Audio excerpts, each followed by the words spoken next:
goody, here it comes. Welcome to the Cinema Psycho Show. You are interested in the unknown, the mysterious, the unexplainable. That is why you are here. Oh my God, don't stop now! With your hosts, Brian, John, and Elaine. Welcome to the Cinema Psycho Show, the madhouse for film freaks and film fans of all types. I'm your host, Brian Coddington, and my fellow co-hosts and filmmakers, John Lane Woolscroft. Hey, did you guys hear that? Hold on, I'm gonna go check it out. I'll be right back.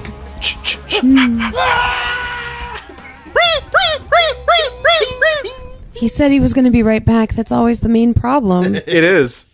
Always the key. Yeah.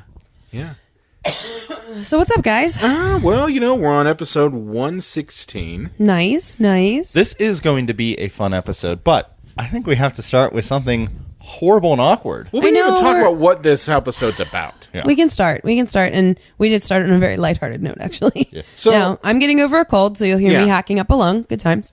Yeah. And Brian, what episode are we on here? Well, we're on episode 116, and we're going to be talking today about the history and really diving into the blood and guts, if you will, of slasher film. The goodness. So if you're familiar with our other kinds of topic episodes, like we did one on vampire films a while ago, look at our back catalog, and so it's going to be very much like that, where we're really just analyzing that sub-genre of horror films in honor of Halloween month. Yay, Halloween month. We Spooky continue to season. ride this spectral locomotive right into spooky season. Yeah. Spooky season. Speaking of horrifying things, Oh, the transition. No, guys, we're being very lighthearted, and Yeah, what we have this- to talk about next is not lighthearted bad. at all. So But don't worry. Yeah, we're going to get very serious, but then we're going to have fun again. yeah. Fine. So guys, so we do have to address this after this complete tire fire of a week in the U.S. anyway, for sexual allegations and the way that our country is choosing to deal with them. So some of you may have noticed that we ran an advertisement. Some sponsorship partnership was happening with us and the Silkscreen Film Festival. yeah. Our contact was Sereni Wellsby, and we had set everything up with her. And then we found out this week that she had come forward to bring some information to light about the inappropriate conduct by that has been occurring for years against the executive director of Silkscreen, Harish Saluja. And I apologize if I'm butchering his name, but I'm not. I think that's pretty good. I also don't really care. Well, so. honestly, yeah, I mean, if he is a sex pest, then who cares if we get his name right? Right, that's what I'm saying. Right. So we had no idea, and we were just as surprised by this story as many people. I'd like to just say before anything else that we believe women, and Sereni was completely brave and Very. amazing to come forward, especially because it cost her job, and Yeah. she was fired for coming out about this. Sereni was like I was the one who had the main contact with Sereni when we were leading up to just conversations between us, being basically kind of like sponsors Right, for the festival. publicity. And I mean, honestly, I'd always known the Silkscreen Film Festival to be really high caliber and bringing in so many different kinds of films. Well, I mean, it's a that great mission. Wouldn't necessarily be seen. Yeah, so, exactly. The fact that they had reached out directly to us and said, "Hey, we want you guys to be in our program and just mention our festival coming up in September." I'm like, this is great.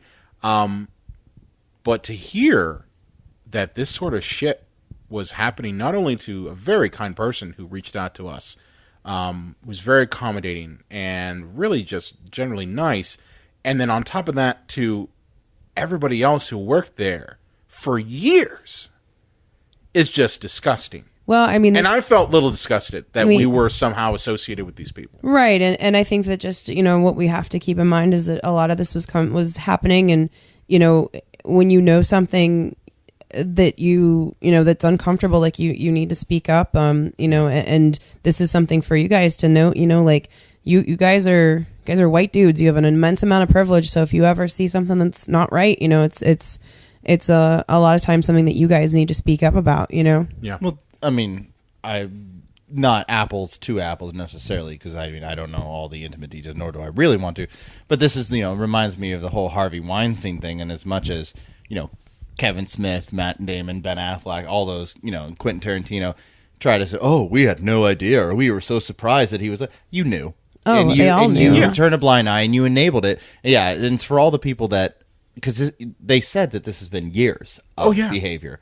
So how many people just turned a blind eye to what this guy has been doing for years? Yeah, and just allowed it to continue. And what I found really, mostly the most disappointing was that, Wellesby filed a formal complaint about Saluja with the Silkscreen board, and so they took a few precautions, like he wasn't allowed alone with the interns. He had to have a babysitter. And I mean, I think that's actually the word that she used to describe it was. He had a babysitter. But then he was supposed to be allowed to continue in his position until the 31st of this year. December 31st. So I mean, I think that's the most upsetting part is that, like, it was reported, but like nobody wanted to do anything about it. No. And this is also like on the heels of the very upsetting Mattress Factory situation as well, where I met that guy too. And I met that guy and this whole situation. It's just a mess. Lane, I apologize for interrupting you here, but for people that don't live in the city of Pittsburgh, they're probably very confused by Mattress Factory. Can you explain? Mattress Factory is a museum here in Pittsburgh, and six employees, employees/interns came forward about the same individual. I believe there was both rape and sexual harassment and sexual assault. Was there rape involved? I believe so, because I believe I know one of the victims. I saw a post on social media where they were raped by this individual. So, I mean, I feel like, you see this in the news, you see something like the whole Kavanaugh debacle and you're like, oh, the world's a trash fire. But then when it comes close to home and it's in the arts community, which, is one of the things that I moved to Pittsburgh for, I'm very supremely disappointed. I don't have a great deal more to say than that, of just being disappointed. And, I mean, just moving forward, we just have to believe, not just women, but I mean, I believe women in the sense that those are usually the women that, the people that come forward. But anytime there's an accuser, we believe them, and we have to believe the victims of assault. And we just have to get all of these fucking abusers out. I'll be honest with you. This whole week has made me really this is probably getting very real, but so if you're really not into any of this stuff, you can skip forward, and that's fine. I understand that. But I just had a daughter, and this whole week I've been thinking to myself, what would I do, or what would I tell my daughter to prepare her for this stuff? And after everything that's happened, after hearing this shit, after seeing that fuckface Kavanaugh, and I'll say it right here, he's a fuckface, okay? After hearing about Mattress Factory, my advice is to use violence against that person. That if they ever got in a situation like that I would tell them not to rely on the public safety. I would not tell them not to rely on the judicial system, because obviously until this has changed, we're at a point where, unfortunately, despite a preponderance of evidence, it doesn't matter. So my advice would be to tell my daughter to use any means necessary to make it so that person never does that again. Well, I mean, I would understand the reaction there. I mean, that's what I'm saying. Well, this is also upsetting, and of course, I don't want to be that guy. The strong reaction is to kind of move to something like violence, but in these situations, that doesn't help. But I mean, I have no. What else am I supposed to say? Oh, make sure that you take pictures, because unfortunately, it doesn't matter. Well, I mean, the saddest thing, Brian, is that you're going to have to tell your daughter stay in the situation enough to stay alive, because if she does get violent, that escalates the situation, and then all of a sudden she's not the victim of sexual assault, but she's badly hurt in the process. When you're with a stronger man, my contention is I will unfortunately have to rely on training her to be able to take care of herself. Well, the onus is always on the women, Brian. And that's unfortunately where I'm at. Yeah, can we just say that, and Lane 100%, 110% agree. Like, you know, we have to believe women, but can guys just keep their fucking dicks in their pants, their hands to themselves? They can't because apparently you have a whole fucking society that has told guys, oh, you know what? It's boys will be boys. It doesn't matter. You were 18. You were 20. Oh, well, you know, think about his family now. Fuck his family. Fuck him. Yeah. Fuck them all. I agree. I mean, I'm...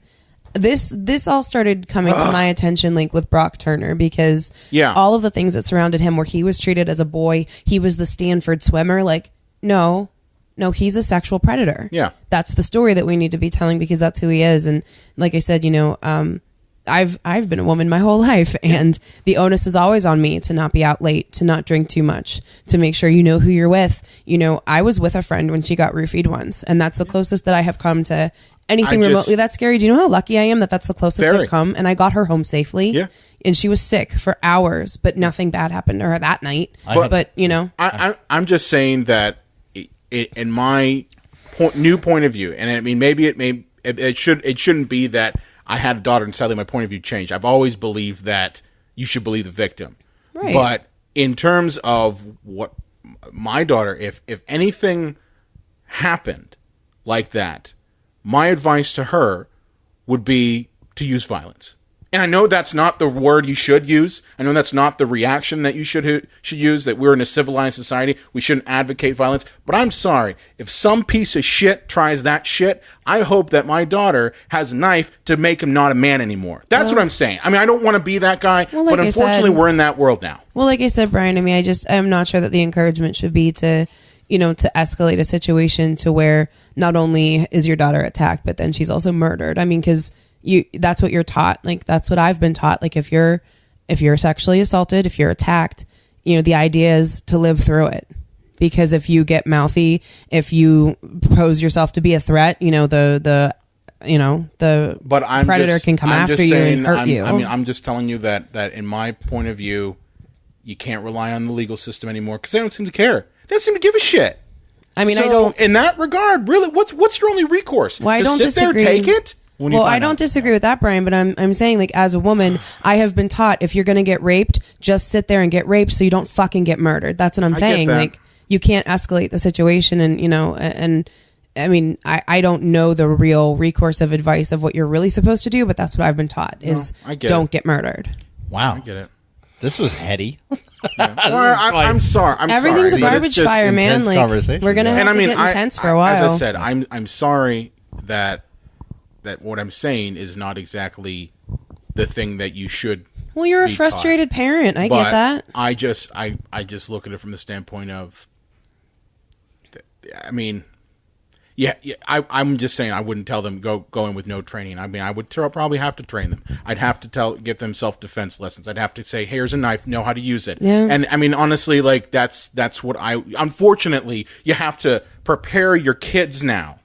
You have to prepare your girls now to be able to fend off pieces of shit like this. I have a ton of friends. There's a very specific keychain. Yeah. And it's actually, I think, kind of illegal because it's almost like brass knuckles. Yeah. But it looks like a cat. It's like a cat face. Yeah. The ears are really sharp and you can stick your fingers through the eyes and you can hurt somebody with them. And I know like 3 people that have that keychain. Yeah. Well, when you find out there's hundreds of thousands of rape kits that are just in storage lockers that were never deteriorating.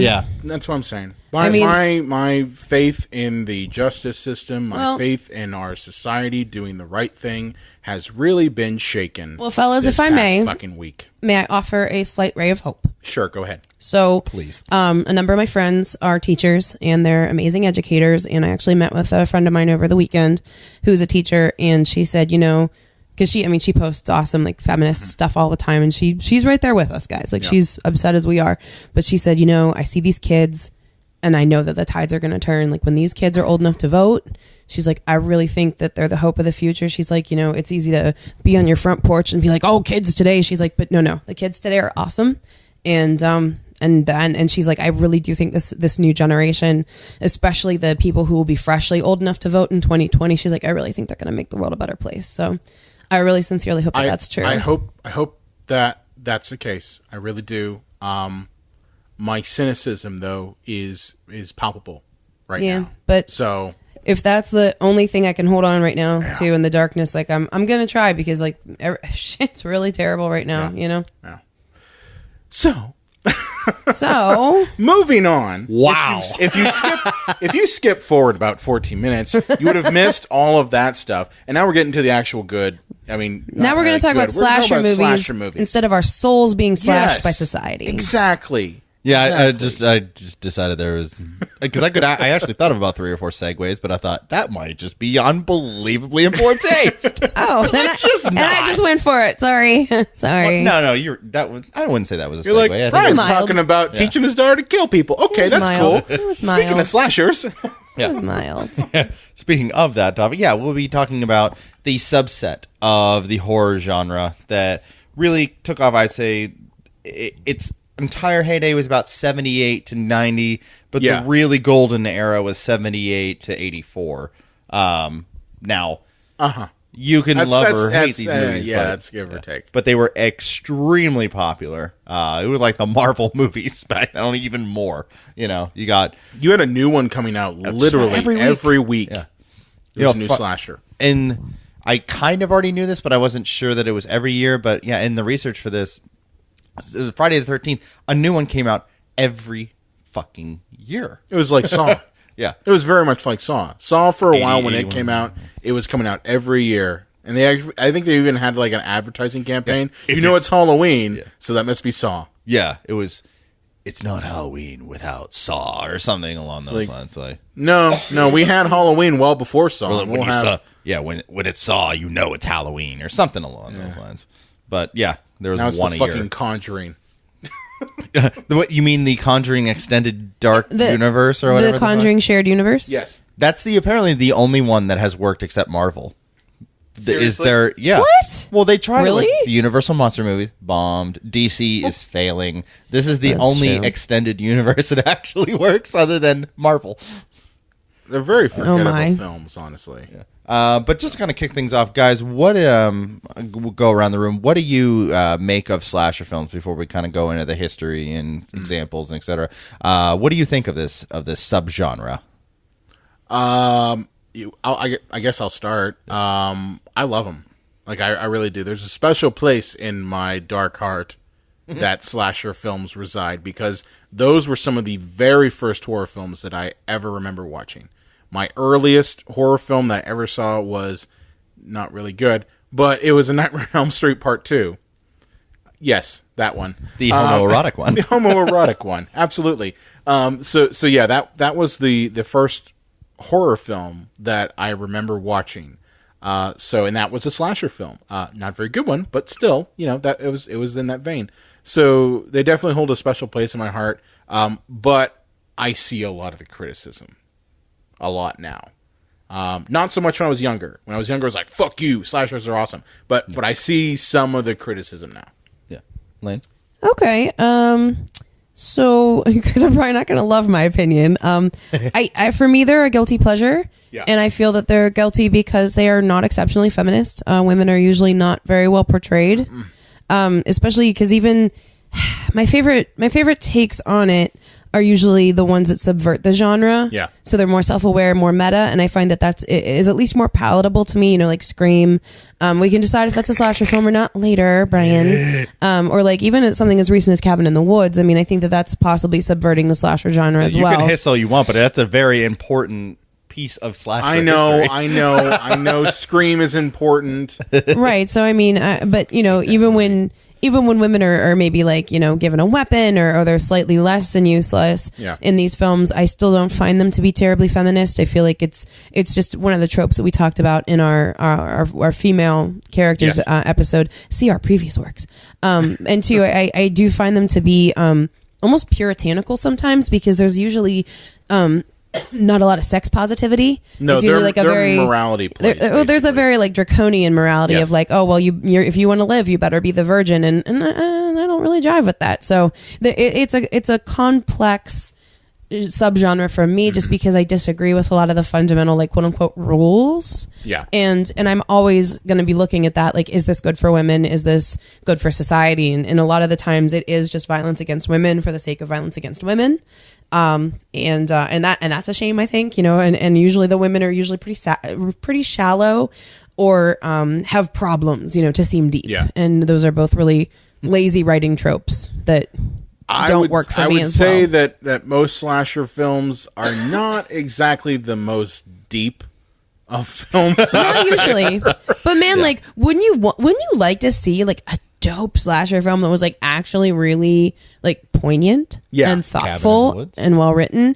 I'm not gonna give that to Joss Whedon. It's like, it's I'm not fine. gonna give that to Joss Whedon. It's fine, but it's not the most feminist thing I've ever seen. No, It was smug. It was extremely very smug. It was like wow. He's like, here, football team, give me a swirly now, assholes. Like he was very proud of himself. Yes. I kind of got into this genre, just like Brian. It is an extremely guilty pleasure of mine. Probably, I would say, what kind of movies do you like that you're most like shameful of? Well, romantic comedies or gross out comedies. Like for me, it is the slasher film. Mm-hmm. And I started with Eagle Video, which in Western PA, Eagle Video. We have it's Eagle Video, John. Eagle. We have one of our large grocery stores is called Giant Eagle. It's like the Food Lion or Piggly Wiggly or whatever, wherever Publix your fine groceries are. And they had a video store attached to it. And if you don't know what a video store is, goddamn. But we've had that old man argument before. Okay. But they had a section. I was like 10 or 11, and Halloween was coming up, and I wanted to get into, watch a bunch of horror movies to get for the season. And they had a horror movie section on the back wall. And I first rented Halloween, and then Friday the 13th, because most of the movies, because they made so many of them, and they were the dominant source for so many years of the genre, were slasher movies. Yep. I didn't go out of my way. It just that's what kind of happened that way. Yeah, Nightmare on Elm Street, Prom Night, whatever, the situation. And yeah, I kind of fell in love with them because, partly, Lane, for part of the reason that you didn't like them, because I was a 10-year-old boy. Well, no. I mean, why. I like them also in an ironic sense. Yeah. I like that they were just trash. You know what I mean? Yeah. And that they did portray both men and women badly, and they were like just violent and misogynistic, like in an ironic sense. Because it's just like, this is just exploitative garbage. See, my thing though is, I was not really a fan of the slasher films where the killer didn't have any personality. Like, I never really got into Halloween. Like, the movie Halloween. I never got into it. My wife is a big fan. You guys, I know, are big fans. I'm not really a big fan of Michael Myers, that sort of thing. I'm not really a big fan of Jason. Those really weren't my thing. But you know what I did love? Fucking Freddy Krueger. I love Chucky, too. Because those killers gave you something that you didn't get in a traditional slasher film. And that's a killer that had personality. I was going to say, enjoy in 2 weeks our retrospective of the Halloween series. I know. I know. Poor Brian. He's like, I don't even like that movie. I'll watch them. I'll watch them. But I'm just saying, like I'm not going to go out of my way to watch the entire Halloween series. I mean, aside from the podcast. Right. But I mean, like, that's not what I'm gravitating towards. What about the killer that's off camera, too? Like, hey, it's you. What are you doing here? Ah! And you just hear them get stabbed. You mean like what? There's a parody slasher school movie that I forget what the name was, but it was very much like Friday the 13th, Sleepaway Camp. They both put that in the back. Well, the definition of a slasher film is: slasher films adhere to a specific formula. A past wrongful action caused severe trauma that is reinforced by the commemoration or anniversary that reactivates or re-inspires the killer. Built around stalk and murder sequences, the film draws upon the audience's feelings of catharsis, recreation, and displacement as related to sexual pleasure. By the way, the movie I was thinking of was called Student Bodies. Dude, yes, I've heard of that.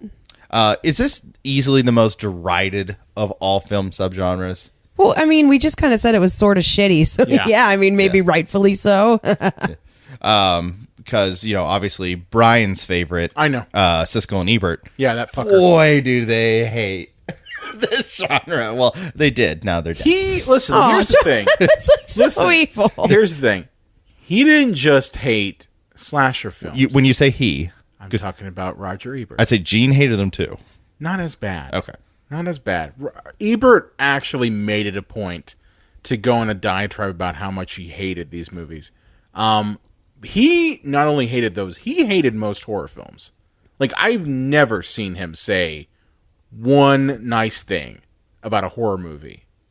A drama, sure, no problem. But horror movies, nah, he won't do it. I'd be interested to see what he thought of, like, Rosemary's Baby or The Exorcist, ones that are considered classics, and we could debate that up and down. Yeah. But, the problem is for every good horror movie, there's 20 bad ones. Yes.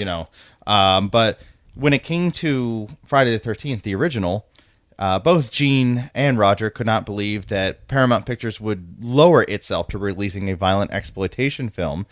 And it was Roger Ebert in his Chicago Tribune review, revealed the identity of the film's killer, an attempt to hurt the box office, and provided the address of the chairman of Paramount Pictures for viewers to send complaint mail to. Yeah, that's why he's in hell. Yeah. You want to know why he's in hell? For shit like that. Oh my. Shots fired. This is extreme. Yeah, that's why you're in hell, fucker. Okay, guys, let's dial it back a little. Wait, I'm fired up, Lane. Okay. You are fired up. God damn. William Lustig's movie Maniac.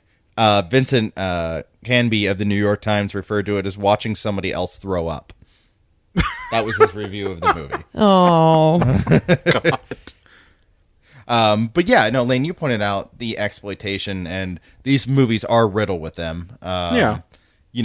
Windows, for example, which was one of the slasher films, was called out for homophobia. New Year's Evil, Dress to Kill, Don't Answer the Phone, Don't Go in the House, all called out for misogyny. New Year's Evil is a classic, though. Oh my God. I'm sorry, it really is. Especially with Don't Answer the Phone and Don't Go in the House, the only victims were women. Yeah. That was what they had pointed out, that most of these movies have at least one or two men that die as well, but it was only women being attacked. Extreme violence is something that people have a problem with, but that's what these movies are all about. It's spectacle. Yeah. I say that slasher films, for the most part, are exploitation films taken to a step beyond just being exploitation films.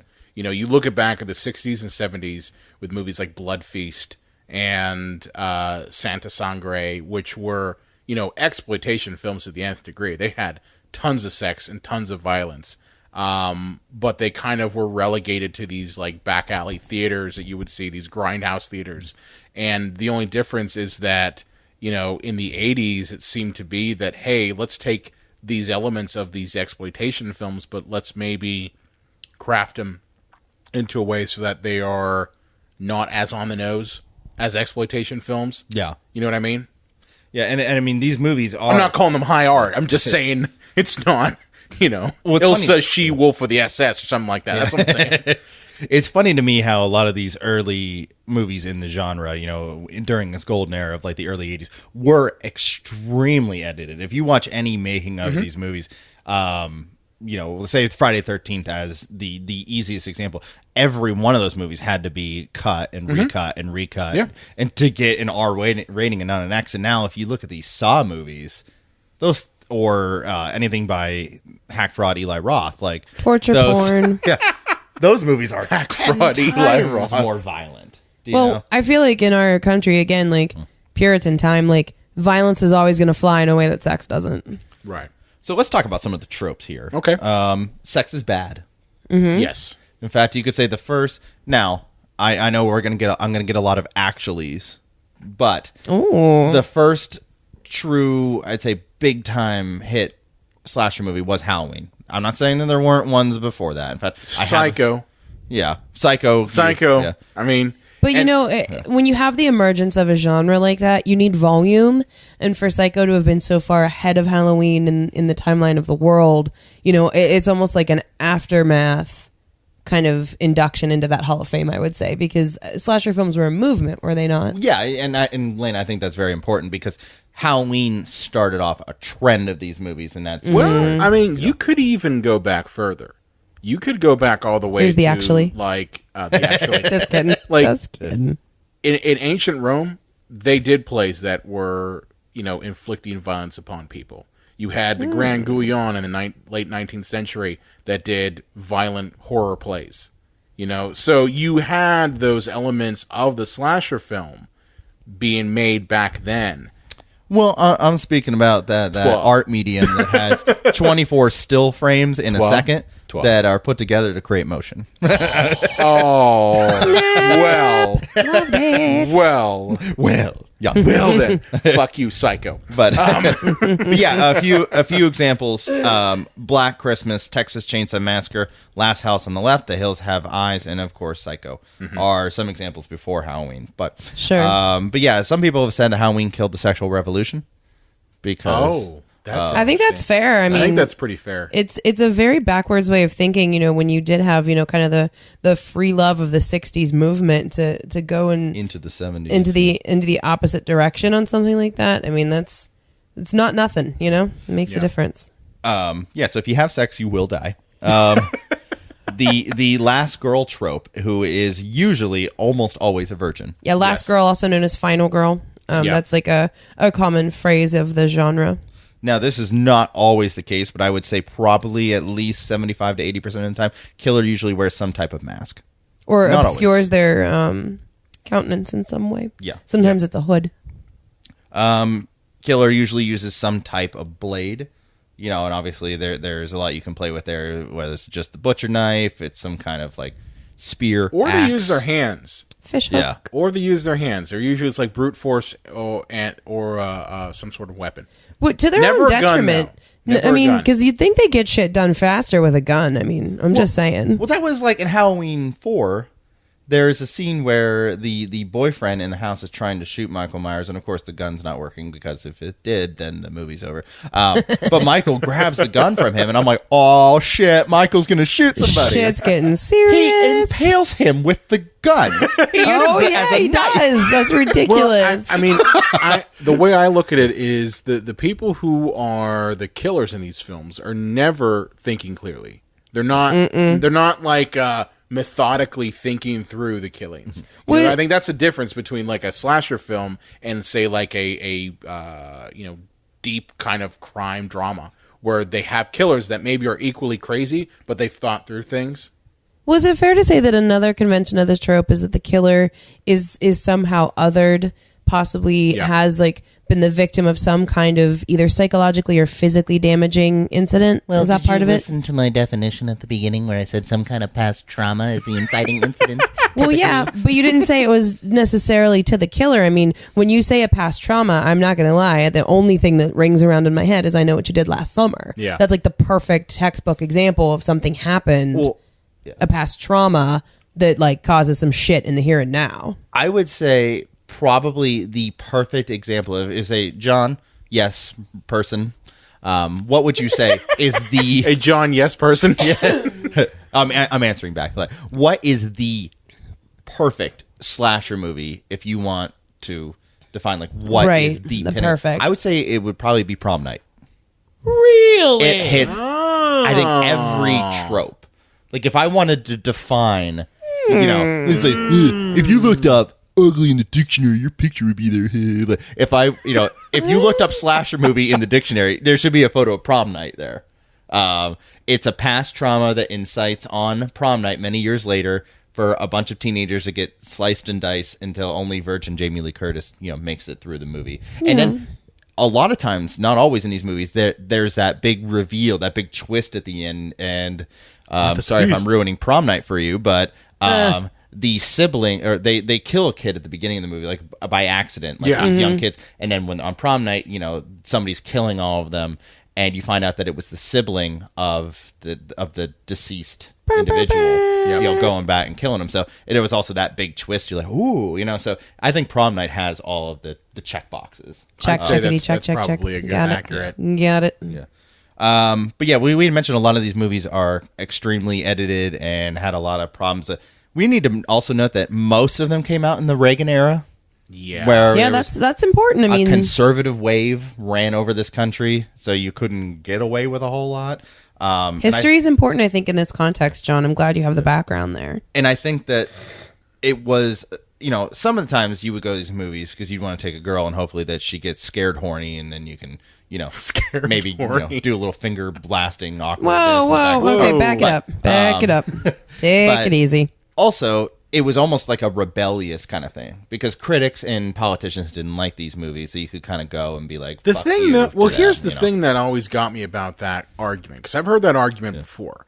But if you really look at these movies, what are the narrative tropes they're talking about? They talk about remaining pure and virginal. Okay, that's not a liberal thing there. That's more of a conservative thing. They're morality plays. Do what you're told, don't step out of line, or else this force is going to kill you. So if anything, they're more conservative films than they are liberal films, if you really want to get down to it. And it makes sense that during the Reagan era, that's the type of film that they would want. And on top of that, you also have the propensity for violence that was all throughout the Reagan era. The assumption that, violence in media begets reality violence, I would say it is across the platform kind of thing, because the main people coming after video games in the early 90s was Lieberman, who is a Democrat, and Tipper Gore, which is Al Gore's wife. So, and they were, as Democrat as you get. So I think that's a cross the aisle kind of thing of censoring violence or sexuality in media, or blaming blaming the ills of our society on its media. Yes. That's pretty common. But yeah, it's also good for us to point out that they made about 7,000 of these movies. Yes. Because once Halloween was a huge success, they realized that they could copy that formula and copy that story 1,000 times over with a couple of changes, and they were inexpensive to make. That's what I was going to say. I think the biggest important thing to remember is that Halloween, when these big movies were made, nobody knew they were going to be so big. I mean, Carpenter made Halloween for no fucking money at all. None. It was a huge profit because it was so cheap to make and it made so much money. That's what the idea was behind all of these other ones, because they thought, and what they didn't realize is that Halloween was kind of lightning in a bottle that couldn't really be replicated, but they were like, well, we can do the same thing. Spend no money on a production and just make a shit ton of money. You see that now. With Blumhouse, for instance. They've even come out and said, we don't put a lot of money in our movies, so we make a cheap, shitty movie like Happy Death Day or VHS, and we put it out there, and guess what? We didn't invest anything in it, so it's all 100% profit. I don't know, though. I mean, with the specific example of Blumhouse, they're investing in good talent. They're investing in good writing. Right, but if you look at what they're actually spending on, it's not a lot of money. No. They're making a Death Day 2, though. Did you see? Oh, God. Oh, Jesus. What, you mean Groundhog's Day? The re-groundhogging? The re-grounding. Yeah. But yeah, so they could pump these out as fast as possible. Yeah. And you also got a lot of them that were straight to VHS. They didn't even play in the theater. And then there were a whole series of them that were shot on VHS tape. Which is a crazy concept. Yeah. And so they could even do it much cheaper and faster doing it that way. Yep. And then you didn't realize that you were scammed into watching this piss-awfully shot thing on VHS tape till you got it back from the video store and went, damn it. Well, you know why they did that, though? Why they were able to get away with it? Is because they invested in something called box art. Okay? Yeah. So it might have been shittily shot, but the box art was great. But they spent so much money on hiring an artist to make amazing box art. That's what ultimately sold those movies. Yeah.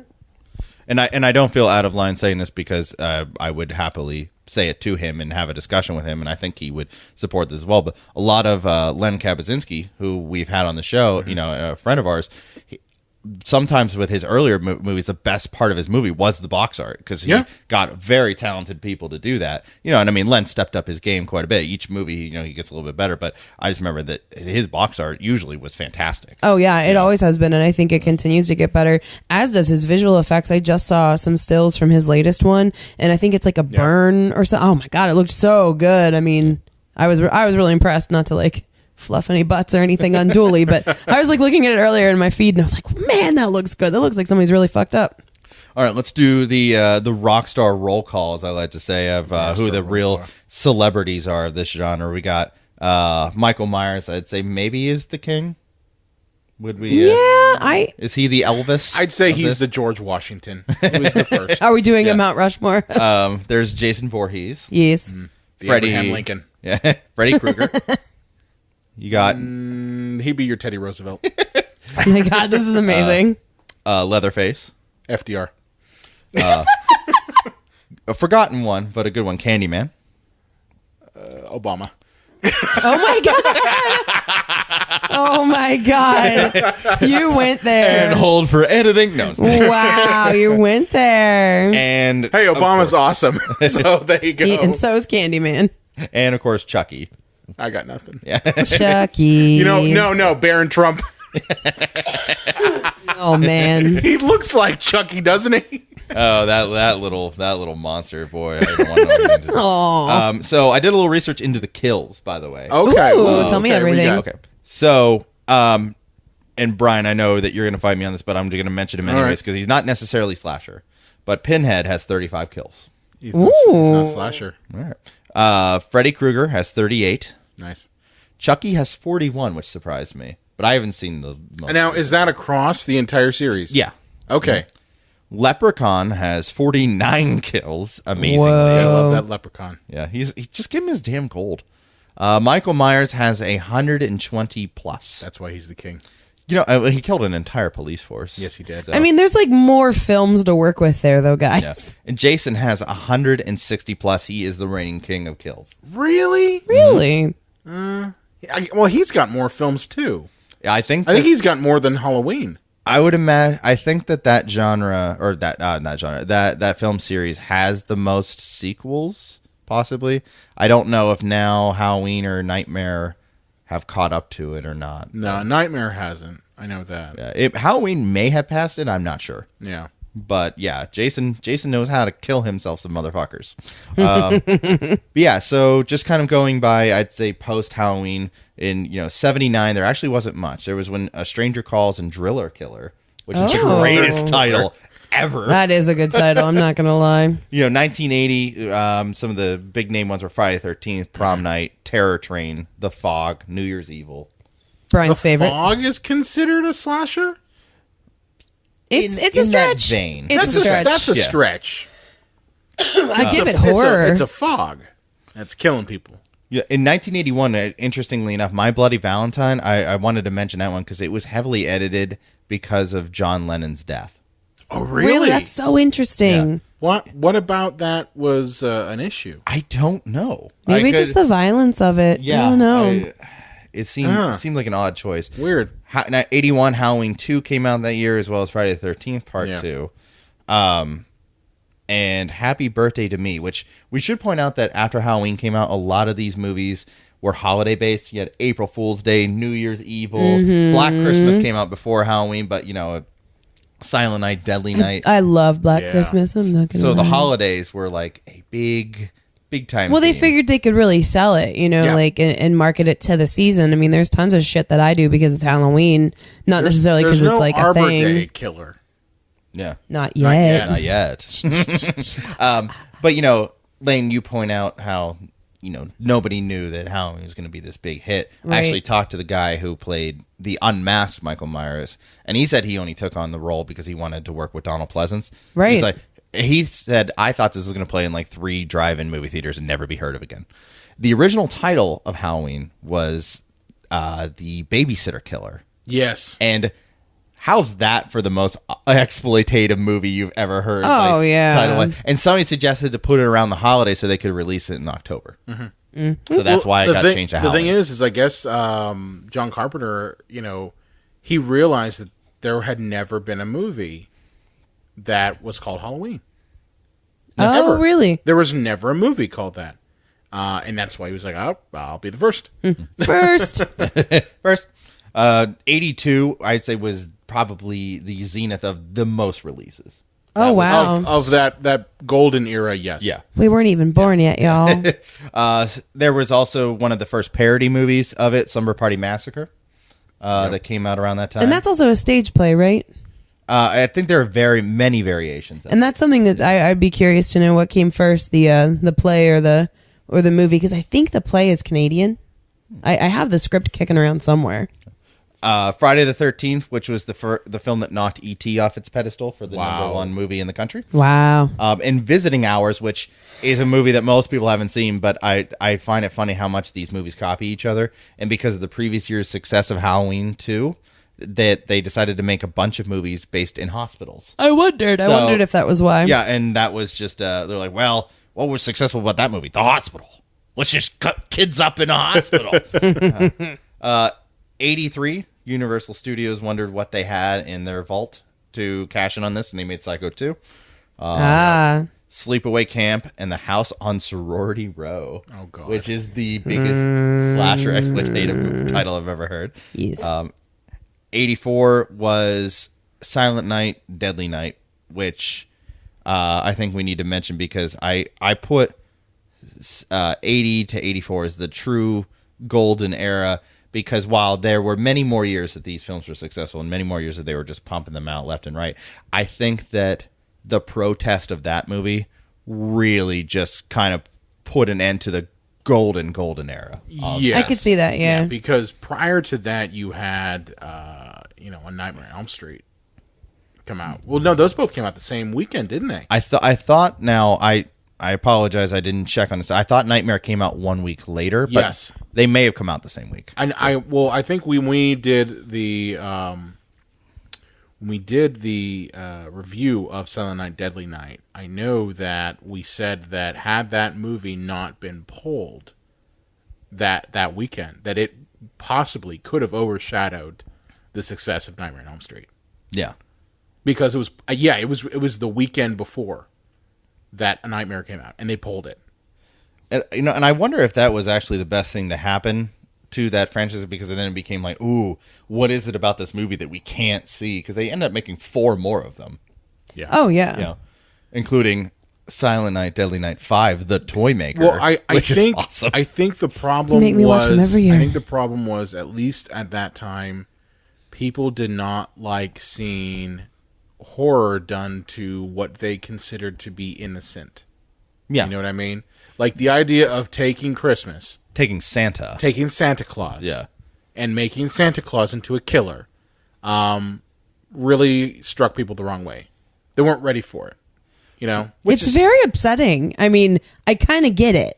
Well, it's strange though, because like Black Christmas, which the killer was not Santa Claus, you never find out who the actual killer is, but it's clearly not Santa Claus or anybody dressed up like him. But they had made that movie based around Christmas time, and I believe Don't Open Till Christmas, which was a movie that came out in England, had come out the previous year. Now we don't necessarily get a maximum release of movies that are shot in other countries in this country, but it's not the first time that the holiday or Santa Claus himself has been involved in the slasher genre. But something about this, I really think it had to be the poster had Santa Claus. it was the marketing too. It was the poster had Santa Claus with an axe. Yeah. And it's like, I just think that let's be honest here, as parents groups, really just were what the fuck. And they didn't know how to react to it. So they did the only thing that they know how to do, which is, protest. Well, it was also a lot of football. Now, what the hell does that mean? One of the prime spots for advertising, especially back then when cable TV was not that big. I mean, there was only a handful of channels and not very many people had cable. Monday Night Football was a prime spot to run your advertisements. And that's also one of the few things that parents and their kids alike will be watching in the evening together. Yep. And so you get Monday Night Football and you got 7-year-old Jimmy sitting on the couch with you watching it, and all of a sudden an ad comes on where a guy dressed like Santa Claus, and to the kid doesn't know that that's not actually Santa Claus, is axing people in the head. And it's the parents are like, what the fuck? Like I said, I get it. I mean, my kid's crying for hours because he saw Santa Claus. Cut a bitch. No, I mean, forget that. That kid's in therapy for like 3 years, like rightfully so. Yeah. That's damaging.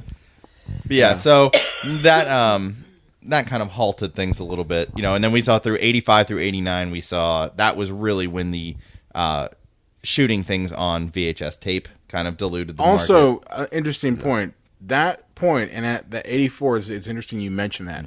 That's when Nightmare on Elm Street came on the scene.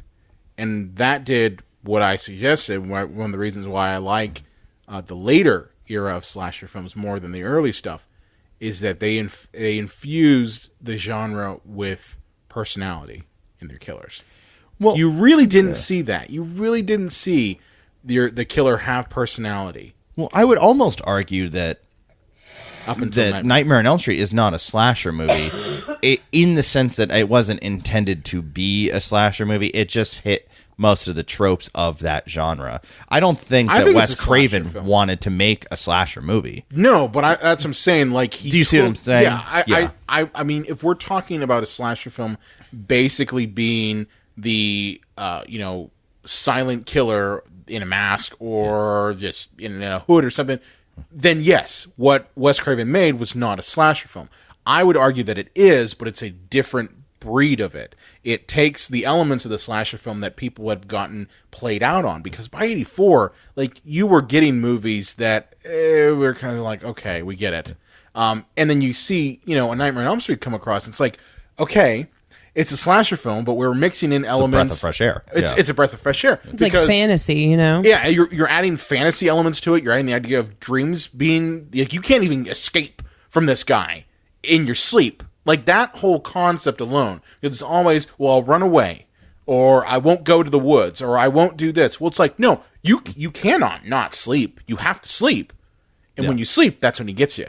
Yeah, obviously it hits basically every check mark. My only thought on it was that most of these slasher movies, the studio says, hey, we need another slasher movie. Can you go write us a slasher movie? I don't think Wes Craven intended to write a slasher movie. I think he just intended to make a horror movie that just happened to hit all the slasher. I would say that his film Last House on the Left might be more of a slasher film than this film is. But this film is good. Oh, yeah. Yeah. Unlike Last House on the Left. Yeah. Talk about exploitative and just violence against women for the sake of violence against women. But then we started to wane down towards the end of the 80s, and that was a big thing where Halloween 4 and Halloween 5 came out a year apart, and not just because it was just Halloween 4 was hugely successful, which it was, but they saw the writing on the wall that this genre was kind of coming. They wanted to ride that wave on their own terms, and so they pushed out Halloween 5, and we all know how that turned out. And then by the mid 90s, the genre was basically dead, and then we got what I like to call a meta autopsy of the genre in Scream. Yep. And it ended up actually rebirthing the entire franchise, which is so ironic, by mocking it. And I feel like the slasher genre really kind of underwent almost an identity crisis at that point, because you have something like Scream, which love it or hate it, it did some different things, by pointing out these tropes, with the Jamie Kennedy. I went to say it fast, and I'm like, is that right? Yeah. Okay, that's right. I'm right. No, me. But no, with the Jamie Kennedy character, with him pointing out these tropes, especially in like the later films, of using that as kind of a as a framework for everything. But, there's still some stuff that Scream didn't quite get right. The main character, she does lose her virginity in the movie, but then it's almost like she's punished for it because then her boyfriend turns out to be the killer. Spoiler alert. So it still has like that draconian framework that doesn't seem to work for me in terms of morality and being a morality play. But then it birthed like all of this 90s garbage that wasn't very good, and that's why I don't like as Scream. Smart. It did kind of open up the floodgates. Like I get it, because it's often compared to I Know What You Did Last Summer, which it's not meta or clever at all. Good. No, it's not. I love that movie, but it's not good. And the only thing I think I really like about it is that it's based on a Lois Duncan novel that I do like. Yeah. So, and the book is better. Yeah, it like we said, it's very odd that this movie was biting, satirical, and meta about the whole genre, and for that to birth the type of movies that it was knocking, whether that was playful or not so, like that seems to be the complete opposite of what they were attempting. It's true. I think it goes back to the studio's misunderstanding Wes Craven all the time. Like, he made Nightmare on Elm Street to not be a slasher film, as you said. Yeah. And it ended up birthing a franchise that he wanted no part of. So it's like he literally wanted no part of it. He's like, I don't want to do this. This is bullshit. And then he takes the reins back of the franchise towards the end and makes New Nightmare, which I always attribute New Nightmare being kind of like the proto Scream.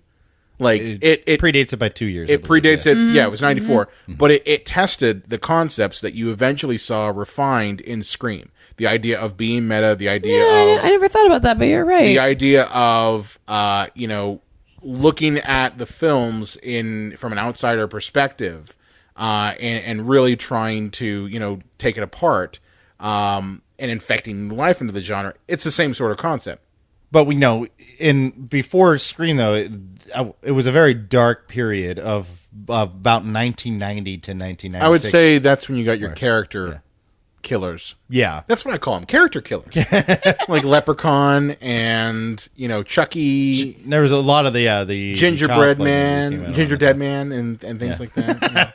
And, Jack Frost. These movies never stopped, and there were some before Halloween and there are still some now. It's just it wasn't of that extremely popular heyday of those type of films. So, they were few and far between and not as beloved. And then Scream ended up just birthing movies like Urban Legend and Valentine's Day. How dare you? They're both brilliant. No. I can't even say it with a straight face. No. Oh, starring my Denise God. Richards. Wow.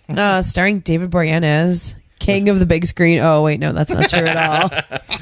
Isn't he Suck it, Boreanaz. Isn't he like a sex pest? I think he's just a cheat. Sex pest. I think he's just a cheat. Oh, okay. Yeah, and now in terms of just speaking of the heyday, what killed it? Shall we do an autopsy here? Ooh. Give me the Y incision, John. I would say too much of a good thing. Every movie was the same. Yeah. And it got stale and there was too many scams attached with it when you did get a VHS version of a film, or the box art was 10 times better than the movie. It was just always in Trajan Pro. Yeah. Like the text was always like Trajan. Yeah. Which is a type of font. It's a type of font. Yeah. And honestly, I think that the initial fan group kind of died out. Yeah. I compare it to the Attitude Era, bro, in professional wrestling. People like, oh, there's the wrestling reference. Yeah. Well, then why don't people always say, why don't they go back to the Attitude Era? Why don't they go back to I'm one of those guys. Well, it was it was like such the a Attitude piece Era. of the 90s. You know what I mean? It was boys between the ages of 12 and 28 in the late 90s who love that kind of thing, but that generation has left. Yeah. And at 12 to 28 kids now are not the same people that were then. They're not. And so, this group of kids grew up and they went into college or got their first job and they didn't want to see Nightmare on Elm Street 34. They were Imagine that. Or Friday the 13th 68. They were done, and while there's always new audiences for things, I think that was that generation had left. For me, I liked. I know this isn't a popular opinion, Lane. You're gonna hate me. I think Scream kind of wrecked horror. Okay, I'd say it derailed it for sure. I think it wrecked horror because if you can trace horror up to Scream, and that kind of is the turning point. When Scream came along, it was so referential. It was so as an autopsy of a film that it kind of made films in its wake that were hollow because they could never, have kind of the style of Scream was very much indicative of that mid-90s look, post-grunge, and have the substance with it. Okay? But movies that came after didn't have that substance. It was just hollow. So you had movies like I Know What You Did Last Summer. You had movies like Valentine. And ultimately that led to movies that kind of tried to go against that style but hollow thing. So you get your Japanese horror films like Ringu and, The Grudge, which they're good, but they don't really lack a lot to it. At least I always felt that they lack stuff. And that leads then to movies like torture porn, like Saw and Hostel. And this is where we're at now. Well, I mean, I can definitely see that line of thinking, but I mean, isn't horror in general a genre that's kind of fraught with this whole budget versus payoff kind of mentality? I mean, there's a reason why a lot of people at the independent filmmaking level do horror films. They're cheaper. They're always cheaper. Yeah. So, I mean, sometimes you find a number of people trying to break into the business, and so they try to start with, you know, the cheapest thing that they can make, so that is horror. But I mean, it's fair to say that not everybody's very talented and not everyone's a good writer. So, I mean, I think you get a lot of garbage in that instance because everyone's just trying to make a buck, you know, so you have some of them. And then when you see like the tent poles too, you know, of these writers, you know, when you have like a Kevin Williamson who's riding that like 90s cynic wave, you know, that's a very specific kind of attitude, you know, that you see in a lot of the entertainment at the time. And then when you come in and, like I said, you know, even something like Cabin in the Woods, where you have something that's like so Whedon it hurts my butt, where it's like it's trying to make fun of misogyny, but it's just misogyny. You know, I think that you can stumble and fall, and the problem is, like, when a movie's a bad movie, it's oftentimes just a movie. But when you have a horror movie that's bad, it's just on the pile of like all the rest of the horror movies that didn't succeed that came before it. You know, I think getting everything in that genre and the subset of this genre, you know, it's a numbers game, and you're going to stack up like not successful projects after one after another, and it's easy to compare them all just because they are all considered horror. I just know for me, I noticed a lack of substance in the wake of Scream. It's like Scream got there, and I'm not saying this that I'm a giant fan of Scream. I'm not. I respect it for what it is. I respect it for what it did. But I just felt like it reached an apex, and after that, everything in its wake all just went down the very commercial, very cookie cutter. Hey, let's put, you know, the people from Dawson's Creek in a horror film, and let's put that out. And that then led to where we're at now, where we've got Saw. Well, we don't really have Saw movies anymore.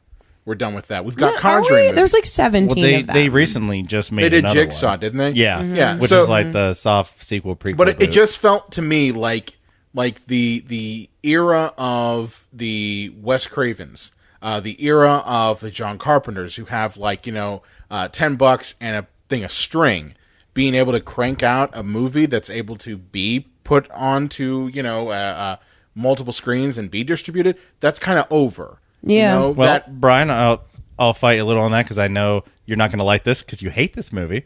But Paranormal Activity was made for about $10. Yeah, and again, I mean, I think so much. Well, I think what happens is, again, like, you know, when Scream came out, all these shitty movies came after it because everybody wanted to try it, you know, and then enough time passed. The Paranormal Activity, you know, the idea is that you make it for not a lot of money, but you have a very unique hook, whether that's the meta approach, or in this case, it was basically Paranormal Activity is basically a found footage film. Yeah. You know, you have that hook to it, you know, and again, like, and you don't like this movie either, but Blair Witch Project, I mean, like, it comes in waves, but like everybody tries to get a piece. Everybody tries to get a piece of that sweet cash pie, and not everybody's successful, you know, and it ruins it for the rest of them, you know. Well, it's funny that we mentioned Paranormal Activity and the Saw franchise because, you know, they're great modern examples of what happened to the slasher genre. Yeah, because you got a Paranormal Activity movie every year, you got a new Saw movie every year. Until it was just people say, I can't stand I like the these first Saw movies. Like, I love the first Saw. First Saw's good.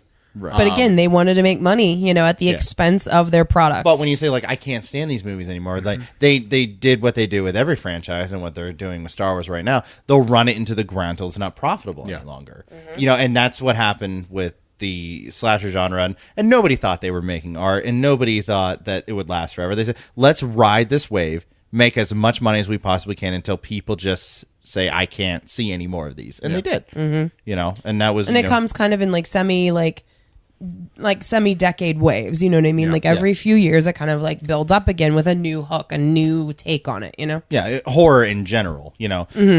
But yeah, the slasher movie itself, like, will never fully go away, but it'll have its peaks and its valleys. Yeah. And in that 80s period, they just... I'm going to be honest with you guys, and you guys probably already know this, but I really am not a fan of modern horror. I'm just not. I tried to like it. Is there anything that you've seen in the past 5 years that you were like, oh, that was surprisingly good? You know what the only one I liked was Get Out. Get Out was the only really exception to that. But I mean, honestly, but like actual substance. I mean, like, talk about substance in a film. That movie has a lot of stuff, and it might just be that I've as a filmmaker and as an adult, I've matured enough to the point where the gimmicks of the Paranormal Activities, the Sinisters, the Insidiouses, and all that shit just don't work on me anymore. And I'm just kind of like, eh. But I I find myself gravitating more towards the horror films of yesteryear. Like, for me, I love, I've said this before, I love the movie Hellraiser. I love that movie because not only is it a movie filled with, immense amount of gore and effects that for the time were crazy, but it does have a fairly decent story and fairly decent acting, and it bucks the trends of that era. Yeah. Well, guys, I would like to ask you a couple of questions. Oh, okay. Who is your favorite killer? I would say Freddy, because Brian, as you pointed out, he's the most dynamic. Yeah. The grandpa. Them. And I like the early ones where he actually is scary, and I even like the later ones where he's a cartoon character. So I would say I do Freddy. love me a quippy Freddy. Yeah. Talk about a wet dream. Brian, do you have an answer? Yeah, I do. So you would normally think I would say Pinhead, but as I said, I don't believe that Pinhead is a slasher villain. Okay. True. I don't. I consider him something more akin to gothic horror, but in like bondage gear and shit like that. I too would say Freddy, because for me it's nostalgia. That was the first horror film I ever saw. Was A Nightmare on Elm Street Part 2. It's not the greatest one, and I eventually went on to find the good ones. But for me, I love the fact that the killer can have fun with what he's doing. Like it's not like a chore for him. He enjoys it. Yeah, because somebody like Michael Myers is basically a cat with a mouse. Yeah, you know what I mean. I always vision Michael Myers and Jason Voorhees as kind of like garbage men. Yeah, Taking out the trash. They just take out the trash. Whereas like Freddy Krueger, he's enjoying what he's doing. He's found his vocation. You see him, man. He's like, that man gets up every night and enjoys the teenagers he's killing. If you find what you love, you won't work a day in your life. Right. Oh boy, I can't wait for them to go to sleep. This is gonna be my night. Yeah. All right. I don't want to just. Well, Lane didn't give an answer. I know, and I'm like, Jesus, I'm sorry. I'm torn because like I do see what you guys are saying about Freddy, but I don't want us to all agree. That's no fun. But man, like I don't know. I think I'm just gonna have to jump on the bandwagon just because It's a clean sweep. It's because I don't know, just like Isn't there be a hat trick? I think for me a big part of any movie is dialogue, and man, Freddy just gets some of the best he lines. does. Like it's just He and steals the show. He's so entrenched in our culture too. Yeah. Like I think that's a big part of it. So guys, one team Freddy, damn it. Welcome to prime time, bitch. It's like John's favorite line. He improvised it. Favorite weapon? Now, I don't want to just sound like a Freddy fanboy, but my favorite weapon is Freddy's glove. Okay. All Okay, right. I'm going to buck the trend and say all of the ways that Freddy is able to kill people that don't involve his glove. Oh my. So, like, all of the dream sequences that he does. When he turns himself into a motorcycle? Yes. Dear God. The need for speed. Oh my God. For speed. Maybe I'm retracting him as my friend. I'm just kidding. Injected. I'm just kidding. Well, Lane, don't forget about the power glove. Oh my God. Okay. So I'm going to wildly veer off. My my favorite weapon. Now, may I ask you this? Is favorite kill a thing? That's next. That's next. Oh, okay. So I would say for a favorite weapon, I mean, I think the knife, man, it's a classic. Now, butcher knife? I think so, because I mean, that's like the weapon of choice, pun intended, for both Norman Bates and for Michael Myers. It's a classic for a reason, classic. guys. It's a classic. All right, guys. Favorite kill?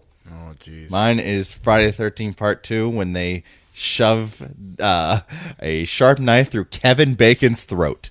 Oh, that's Damn, right. that's That's a a good good one. one. Thanks, That's a good one. friend of the show, Tom Savini. Yeah. For doing that effects makeup work. Woot, woot. Friend of the show. My Yeah. Yeah. Well, you're a close personal friend, Bri. my favorite kill is when Tatum gets stuck in the garage door and scream when Rose McGowan dies. Rose McGowan gets stuck in the garage door. Like, man. that's some freaky ass shit, man. You know, I feel doubly bad for her because you do not want to die with that hard of nipples. You know? Why did you just have Really? to You had to say objectify that? her like that? That's That rude. is the only thing anybody remembers in that scene. They go, whoa, Good. holy nipples, Batman. Dude, that's just not okay. All right, just to objectify her like that is a problem that women suffer, and we have to have like special parts of our bra. There's like a special part of the bra that like covers your nips because we all get nips. I've heard about this. It's like a flower petal thing in your bra. That's like an engineering thing because that's a thing. And I don't know. Rose McGowan was like horribly objectified and sexually abused like her entire life. Leave her nips alone. I'm sorry, nipples. All nips areola. matter. Nipples. God damn it, Willis Croft. I can be a real areola. So sometimes. my favorite kill. Did you really just say that? He did, and I had to like get him. I had to get him Piece of for it. shit. I'm a boob. What can I say? I'm gonna get you. You have no off button. I want to keep you guys abreast of the situation. Would you stop tickling me? We're trying to I'm be going professional. I'm gonna destroy you. So my favorite kill. Oh, jeez. So many good There's ones. so many good We're ones. reveling in murder. I'll sing Xanadu while Brian thinks. I think my favorite kill. It's a draw. It's a draw. Alright. It's between Johnny Depp dying in the bed in the first Nightmare. That's a good with one. the giant torrent of blood. And then Yeah, enough blood for 9 people. It's true. man works out. Okay, what do you say? That's not how that works. that is how it works. And then the other one I would have to say would be, you know what I love? I think it's in Nightmare 4 when the kid who's obsessed with comic books and Freddy ends up going into the comic books and he's Super Freddy. Faster than a bastard maniac. Yes, I love that one. And he kills the kid. He chops him up at paper. my. Yeah, that one's a my. good one. All right, now this is going to put you guys on the spot. I probably should have Should have told us earlier. these beforehand, by the way. Meh. And if I this think is you did tell me before. You didn't tell me before then. if this is this is a little bit tough. right. So if you guys can't think too much on the fly, I can just give mine. What are your 3 favorite films in this genre? Oh, that's not hard at all. Sleepaway Camp, Psycho, and Scream. Nailed it. Wow. Okay. There you go. Boom, shaka. Mine, I purposely, just for the sake of keeping this little dynamic, I avoided Halloween and Nightmare on Elm Street and some of the more common ones. Number 3, Sleepaway Camp. Number 2, you picked it too.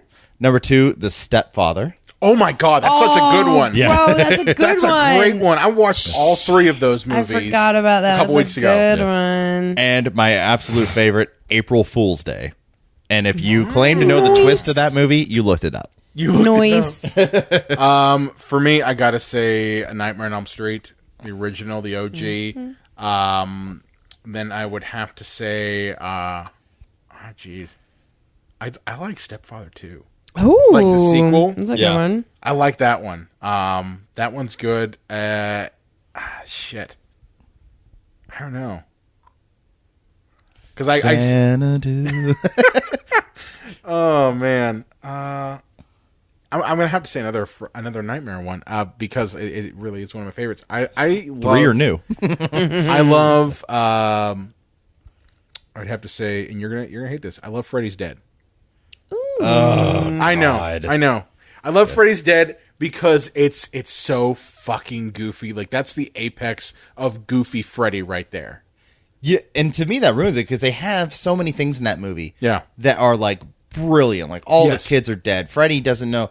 He's gonna venture out into all the other Elm Streets. We did a whole yeah. 2 episodes on. Yeah, it, check but that in the yes. archives. But then they just riddle it with Goofy so much shit. goofy nonsense. Like they even say in the documentary "Never Sleep Again," they purposely trying to mimic Looney Tunes. Yes. like Like it seriously is Looney Tunes. There is a scene where Freddy is wheeling out a spike rack. Like and doesn't he literally is look doing at the that. camera and like He's lift like his eyebrows like bing bing bing. No, he's like huffing and puffing like the fucking Wile E. Coyote would be doing. Yeah. And he looks at the camera. He's like, "Whew, that was heavy to push." So yeah, those are my 3. But I imagine somebody that saw the first Nightmare on Elm Street movie, got hit by a bus and was in a coma, and then woke up when Freddy's dead. The final nightmare comes out, and just says to himself, "What the fuck? What happened to this guy?" That one guy did get hit by a bus and would wake up in a kind of coma. So yeah. All right, guys, this is kind of a wrap up here. What's the legacy of this type of subgenre of film? I mean, I just wish that the genre would be pushed a little further. I think, what they did with Get Out, as far as horror is concerned. I mean, I think that was a great way to just talk about something that's going on in our country and talk about something that's wrong with our culture in a different way, and the same could be done for slasher genres. I mean, most of the time it's exploitating women and we didn't really talk about this, but the slasher genre is not famous for having anything but white people in it, and that's not okay. Seeing like just things being broken and different. There's one black guy and he dies first. That's literally a trope, right? I mean, like that's disgusting that's a trope, so I would love to see, slasher films have an actual legacy of affecting change. I think that there's a lot of scary shit going on in the world now that really could be addressed, and I think that would be fantastic. Just to kind of piggyback off what you said, I think the legacy of slasher films really is that it's a window into a time that obviously doesn't exist anymore, and tropes and priorities that don't exist anymore. The idea of the morality play being turned into horror really doesn't exist anymore, at least from what I've seen.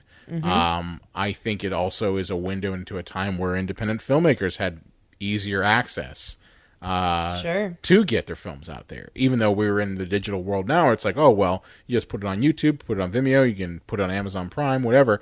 Those people, even though they had to struggle because they were dealing with, physical media, it was more easier for A Nightmare on Elm Street to be made, to get that distribution money, to get that movie out there, in my opinion. But I kind of align with you, Lane. I think that the slasher film can be improved upon. I think that it always is going to be reflective of the times.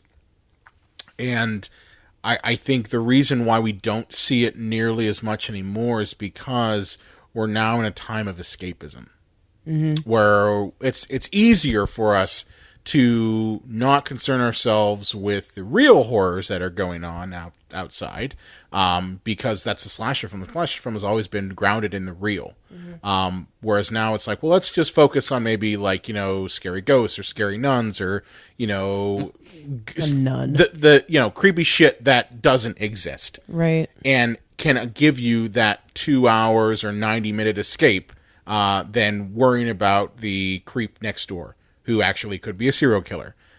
So I think that's the thing, too, is that we're in an era now of escapism.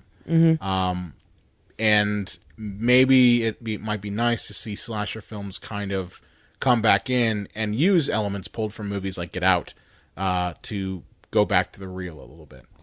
I can see that. I think you might be giving these a little bit too much credit. I mean, these movies are I'm not coming at good. this from a film twat perspective, okay? Twat. But I mean, like, We're being twat. let me just say, Driller Killer and Graduation Day didn't have anything to say.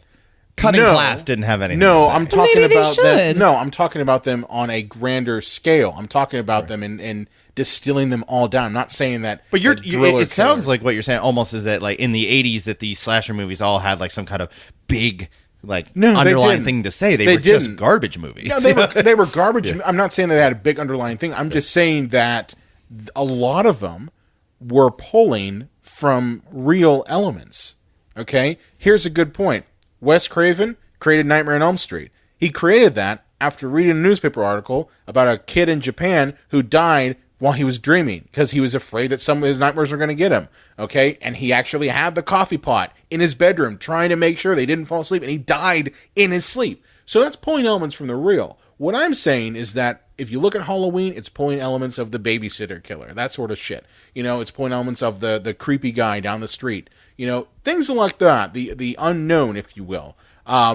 Whereas movies nowadays, they just seem to be kind of fluff. They just seem to be kind of like, don't look at the stuff outside, look at the spooky nun, or the spooky ghost, or this demon, or that shit. And it's just not...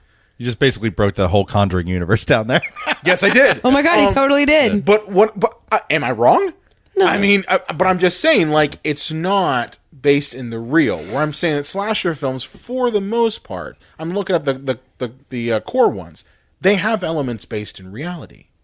these sorts of movies that we have now aren't. They're escapism. I'm not saying that those movies had anything great to say. They didn't. No. They were cheap to make, but they were using real elements. That's all I'm saying. Okay. Yeah, I think the legacy of these is, from a cynical point of view, is a great example of how Hollywood works. Mm-hmm. They had something that was inexpensive that made a lot of money, and each studio made as many as they could until they almost completely ruined it and just shoved it into the ground. Yep. You know, you see this now, like when Marvel had all the success with their extended universe. How many different extended universes did they try to make? Oh, they tried to do that Universal one, which is terrible. They tried to do that one twice. Yeah. They tried to do that one twice. DC tried to do it. Now they tried to do it with Godzilla and King Kong, and that didn't work out. But yeah, all these, they're trying to copy that because they want to make a quadrillion bazillion dollars because Marvel was successful at it.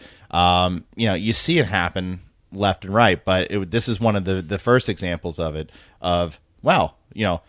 These are not complicated to write or film or edit. We'll just pump them out as many as we can, as fast as we can, and just ride this wave and make as much money as we can until it's not profitable anymore. So it's, it shows the cynicism of Hollywood and the lack of creativity. I think that's its true legacy of understanding how the movie making industry works. Right, I would say that even more than anything they really discussed in the movies. Yeah, and you're not wrong about that. And amazing, the lasting legacy of all this. In a couple of weeks, we will be reviewing the new Halloween movie. This is 40-some years old. Yeah, it's pretty crazy. I don't think Jamie Lee Curtis thought that she would be playing Laurie Strode 40-some years. I don't think after any the of us first thought one came she'd out. still be playing Laurie Strode. But yeah, Like, I did H2O. I'm good. But if that one makes a bunch of money, I guarantee you Blumhouse is going to be knocking on Robert Englund's door to play Freddy one more time. And I will pay to see it. Yeah. These, because I'm a sucker. nobody's dying for Driller Killer 2, but the ones that did last, like Jason and Freddy, basically the Mount Rushmore of this, like they're always going to make these movies. You know what That's I'd true. like to see if that's the case? How about, Blumhouse knocks on Dimension Film Store and says, hey, quit crapping out these pissant Hellraiser films that have fake Pinhead in it. And let's call Doug Bradley up and give him a good Hellraiser movie to be in. Because the man needs to be back at Pinhead. I'm sorry. But that's a story for another day. It is. It is. So, Lane, where can they find you on the Twitter machine? Come at me on Twitter. No, don't come at me. But please talk to me on Twitter at LA_Croft. Feel free to come at me. Coming him hard. I mean, I love you, and I hope you love me back. But if you don't, let me know. That's fine. At the Unreal J Wolves. You can find me at Brian Contos on the Psycho Show page. I just want to point out, Lane did a hell of an interview on Ghoul and Ghoul. Is that Ghoul it? on Ghoul. Ghoul on Ghoul. Oh, thanks, you Brian. You need to check that out. Nice. I just wanted to point that out. We didn't get a chance to talk about it. But Lane, she carried the torch for the Psychos Nation on that podcast. Check it out. At Ghoul on Ghoul. Yeah. Shameless plug. Shameless plug. We weren't able to get him on the show tonight, but I will be interviewing Adam Brockhoff. I hope I'm getting his name right. He wrote the book that I based a lot of my research on, called Going to Pieces, which they made a documentary on. Which Great documentary. Was even as The book's great, too. Yeah, it was just as good as the book. So he is the expert on this. So we unfortunately couldn't get him to be a part of tonight's episode, but I will be speaking to him on Tuesday, and in about a week after that, the interview will be coming out as part of the Psycho Show. So make sure you take a look for that. Because nobody knows more about this than him. Yeah, if you even like tonight's episode a little bit, guys, you're not going to want to miss this interview. He's a great addition to the show, and I think he and John are going to have a really amazing conversation. So. And if you didn't like it, then what's your problem? We tried our hardest. Yeah, and like Brian said, check me out on Ghoul on Ghoul. I'm on episode 22, 100% Bat material. Amanda and Sarah were amazing, and I had a great time with them. So. Cheated. Sorry. Be sure to like us on Facebook, Twitter, Instagram, Google Plus at Psycho Show. You can also find us on the Epicast Network at epicastnetwork.com. If you have a favorite movie or question you want to throw away, or want to tell us about your favorite slasher film memories, you can contact us at cinemapsychoshow.com. Make sure to subscribe to us on Apple Podcasts and iTunes. Send us a rate, send us a review, and catch our new episode available every Sunday. Hey guys, I would say this episode was a cut above the rest.